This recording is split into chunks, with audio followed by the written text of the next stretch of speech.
क्या किसी की दीवानगी उसकी मौत का वारंट बन सकती है? क्या पर्दे पर करोड़ों लोगों का मसीहा दिखने वाला सुपरस्टार हकीकत में एक जल्लाद हो सकता है?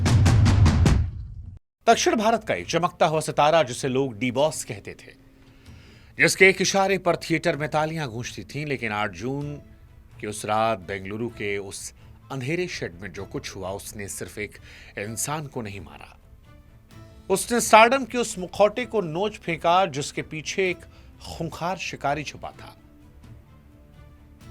रेणुका स्वामी एक साधारण सा लड़का, एक मेडिकल शॉप का कर्मचारी और खुद को दर्शन का सबसे बड़ा फैन कहने वाला शख्स। उसे क्या पता था कि जिस हीरो की फोटो को वो अपने सीने से लगाता है, घर की दीवार में चिपकाता है, वो हीरो एक दिन उसके सीने को अपनी लातों से कुचल देगा।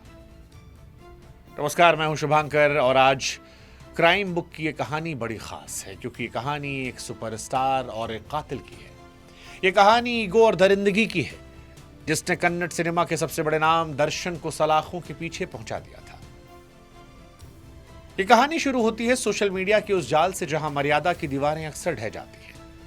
वर्चुअल दुनिया की नफरत असल जिंदगी का खून पीने लगती है। रेणुका स्वामी, जो चित्रदुर्ग का रहने वाला था, उसने दर्शन के करीबी दोस्त पवित्रता गौड़ा को इंस्टाग्राम पर कुछ आपत्तिजनक मैसेज भेजे।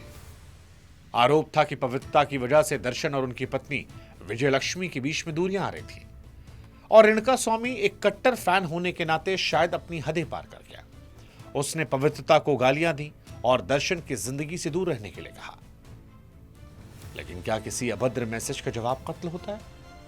सब समाज में इसका रास्ता पुलिस स्टेशन, कानून की कार्रवाई से होता है, लेकिन दर्शन को लगा कि वो कानून से ऊपर है। उसे लगा कि कर्नाटक की सड़कों पर उसका सिक्का चलता है, कोई छू नहीं सकता। और फिर उसने अपने रसूख में वो फैसला किया जो एक अपराधी कर सकता है। उसने अपने फैन क्लब के प्रमुख राघवेंद्र को हुक्म दिया कि उस लड़के को उठाकर बेंगलुरु लाओ, सबक सिखाना है। और यहीं से एक बेकसूर फैन की मौत की उल्टी गिनती शुरू हो गई। 8 जून की तपती दोपहर जब रेणुका स्वामी को चित्रदुर्ग से किडनैप किया गया तो उसे बहला फुसलाकर और डराकर टैक्सी में डाला गया। बेंगलुरु के एक सुनसान इलाके में लाया गया। ये सेट किसी फिल्म का सेट नहीं था, बल्कि साक्षात नर्क का द्वार था जहां साठगांठ और अपराध का खेल खेला जाना था। दर्शन के 10-12 वफादार गुर्गे पहले से मौजूद थे जो अपने बॉस के आने का इंतजार कर रहे थे। और फिर वहां वो बॉस पहुंचता है, लग्जरी गाड़ी से, हाथों में सिगरेट लिए, आंखों में खून सवार। फिर जो तांडव शुरू हुआ उसे सुनकर पत्थर का दिल भी फट जाए, क्योंकि दर्शन ने वहां पहुंचते कोई बात नहीं की बल्कि सीधा हमला किया। रेणुका स्वामी को बांध दिया, वो असहाय था। दर्शन ने खुद उसे अपनी महंगी बेल्ट से पीटना शुरू किया। चश्मदीदों के बयान बताते हैं कि दर्शन ने उस लड़के के प्राइवेट पार्ट पर इतनी जोर जोर लाते मारी कि वो चीख उठा। वो लड़का कहता रहा कि भैया मुझे छोड़ दो, मैं तो आपका फैन हूं। लेकिन सुपरस्टार के ईगो को शांति नहीं मिली, वो उसे पीटता रहा। दर्शन का जब हाथ दर्द शुरू हुआ तो उसने अपने गुर्गों को इशारा किया। इसके बाद रेणुका स्वामी को मेगर नाम के डिवाइस से बिजली के झटके दिए गए, जिससे उसका शरीर नीला पड़ने लगा। शरीर का एक एक अंग झुलस रहा था। लकड़ी के फट्टों और लोहे के रॉड से पीटा गया। पोस्टमार्टम रिपोर्ट में जो खुलासा हुआ वो इंसान की रूह कपाने के लिए काफी है, क्योंकि रेणुका स्वामी के शरीर पर 39 जख्म पाए गए। पसलियां टूटी थीं, सिर इतनी जोर से दीवार पटका गया कि खोपड़ी में मल्टीपल फ्रैक्चर्स थे। अब आप सोचिए कि करोड़ों का मालिक सुपरस्टार और एक तरफ गरीब निहत्था फैन। दर्शन ने सिर्फ मारा नहीं बल्कि टॉर्चर का लाइव शो बनाया। आरोप है कि पवित्रता गौड़ा भी वहां मौजूद थी और इस पूरी दरिंदगी को आंखों से देखा। ईगो की वो अंधी लड़ाई थी जहां एक इंसान की जान की कीमत सिर्फ ईगो का बदला थी। जब रेणुका स्वामी की सांसें थम गई, शरीर बेजान हुआ, तब इन दरिंदों को एहसास हुआ कि इन्होंने किया क्या। इस हत्या के बाद सबूत मिटाने का वो गंदा खेल शुरू हुआ जिसे हम अक्सर क्राइम थ्रिलर फिल्मों में देखते हैं। दर्शन ने अपने गुर्गों को भारी भरकम पैसे दिए और कहा, तुम लोग पुलिस के सामने सरेंडर कर दो। ये कहानी सुनाओ कि मामूली झगड़ा था जिसमें गलती से उसकी जान गई। दर्शन को यकीन था उसका नाम और उसकी दौलत इस सच को दबा देगी, कोई हाथ तक नहीं लगाएगा। लाश को एक गंदे नाले में फेंका गया ताकि सुबह उसे कुत्ते और जानवर नोच लें और पहचान मिट जाए। उसे यकीन था कर्नाटक पुलिस उसके रुतबे के सामने घुटने टेक देगी, लेकिन वो भूल गया कानून की चक्की जब चलती है तो बड़ी बारीक पीसती है।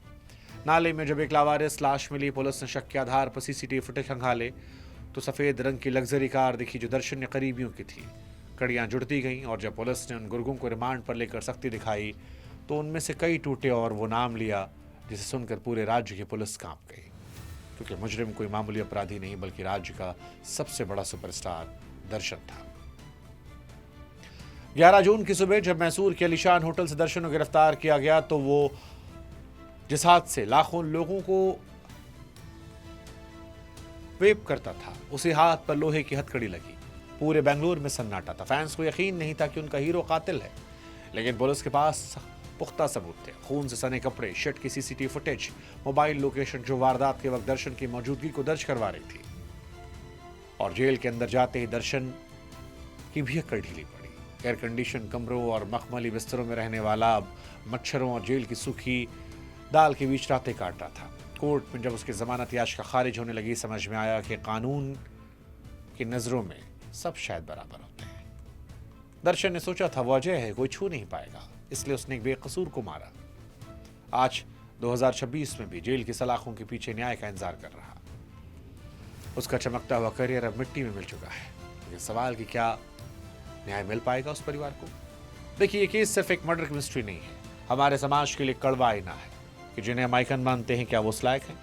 दर्शन की कहानी स्टारडम के उस काले पक्ष को उजागर करती है जहां पावर और पैसा जब किसी गलत इंसान के हाथ में आता है तो वो रक्षक नहीं भक्षक बनता है।